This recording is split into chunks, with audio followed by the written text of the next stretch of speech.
નવરાત્રિ આવે ને એટલે ચારે બાજુ બસ તાલ, સંગીત અને નૃત્યનો જ માહોલ હોય. પણ ક્યારે વિચાર્યું છે કે ગરબો શું ફક્ત એક ડાન્સ જ છે? મને લાગે છે કે એનાથી ઘણું વધારે છે.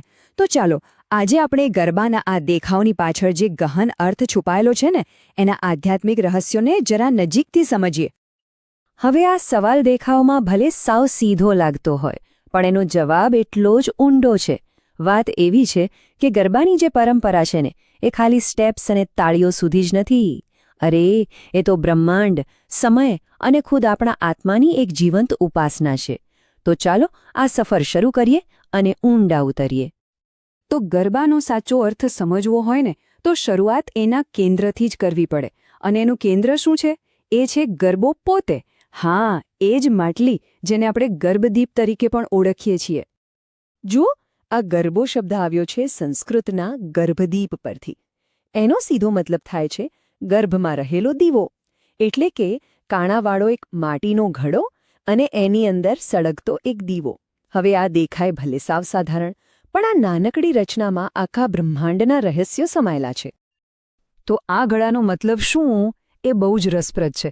એક રીતે જુઓ તો આ માટીનો ઘડો એટલે આખું બ્રહ્માંડ, એક કોસ્મિક ગર્ભ, અને સાથે સાથે એ આપણા માનવ શરીરનું પણ પ્રતીક છે. આનાથી એ ખબર પડે છે કે બ્રહ્માંડ અને આપણો દેહ બંનેમાં કેવી એકરૂપતા છે. સારું, ઘડાની વાત તો થઈ, પણ એની અંદર જે દીવો બળે છે એ શું છે? એ છે આપણી દિવ્ય આત્મા, આપણી આત્મજ્યોત.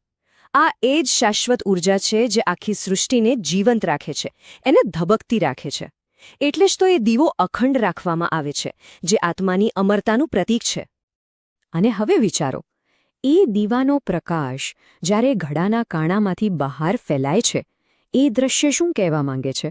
એ એવું કહે છે કે દિવ્યતા એટલે કે ભગવાનની શક્તિ કોઈ એક જગ્યાએ બંધ નથી. એ તો આખા બ્રહ્માંડમાં દરેક નાના મોટા કણમાં અલગ અલગ રીતે પ્રગટ થાય છે. અને આ છિદ્રોની પણ એક ખાસ વાત છે. ઘણીવાર ગરબામાં બરાબર 27 કાણા હોય છે. કેમ? કારણ કે 27 નક્ષત્રોનું પ્રતીક છે. અને વૈદિક જ્યોતિષમાં દરેક નક્ષત્રના 4 ચરણ એટલે કે પદ હોય છે. તો ગણતરી કરો, 27 ગુણ્યા 4 કેટલા થયા? 108. આ 108નો આંકડો ખૂબ જ પવિત્ર છે, જે બ્રહ્માંડની સંપૂર્ણતા દર્શાવે છે.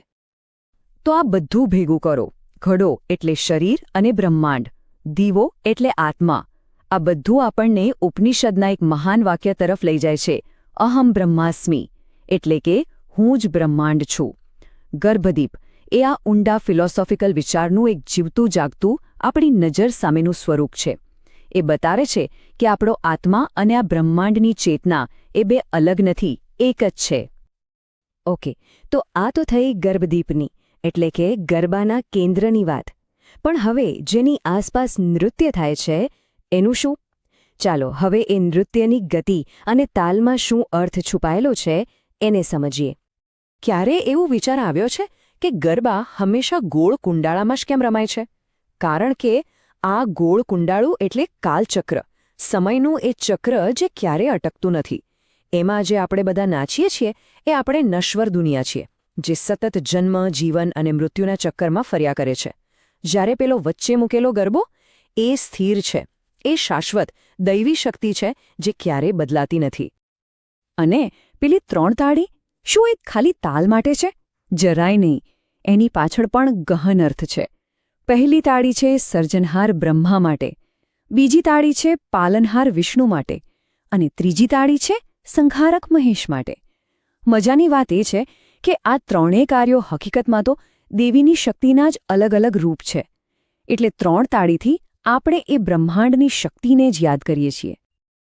તો આપણે ગરબા પાછળની આટલી બધી ફિલોસોફી તો સમજી, પણ હવે એક બહુ જ પ્રેક્ટિકલ વાત પર આવીએ. આ આખા અનુષ્ઠાનની પવિત્રતા જાળવી રાખવા માટે સંગીતનો રોલ કેટલો મોટો છે એ જાણવું બહુ જ જરૂરી છે. શું વગાડવું અને શું નહીં? તો પછી કેવા ગીતો વગાડવા જોઈએ? સીધી વાત છે.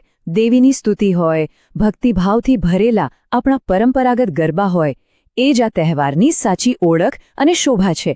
એનાથી ઉલટું ફિલ્મી ગીતો, ખરાબ શબ્દોવાળા ગીતો કે પછી એવું ફ્યુઝન જેમાં ભક્તિનો ભાવ પણ ન હોય, એ બધું સંગીત નવરાત્રિના મૂળ આધ્યાત્મિક હેતુથી આપણને દૂર લઈ જાય છે. એનાથી એની પવિત્રતાને નુકસાન થાય છે. હવે નવરાત્રિની એક બીજી બહુ જ ખાસ વાત કરીએ. આ તહેવારમાં બે મોટી ભક્તિ પરંપરાઓનો એક સાથે સંગમ થાય છે. એક છે શક્તિની ઉપાસના અને બીજી છે કૃષ્ણની ભક્તિ.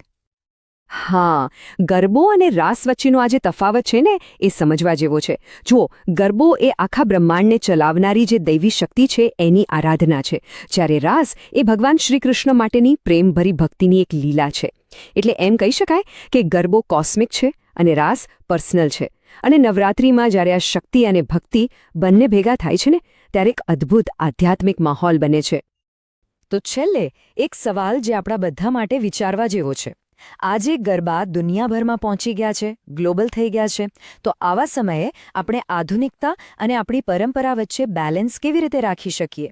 આપણે એવું તો શું કરી શકીએ કે આવનારી પેઢીઓ ગરબાને ખાલી એક ડાન્સ તરીકે જ ના જુએ, પણ એની પાછળનો જે આટલો ઊંડો આધ્યાત્મિક અર્થ છે એને સમજે અને એ ભાવ સાથે જ એને ઉજવે.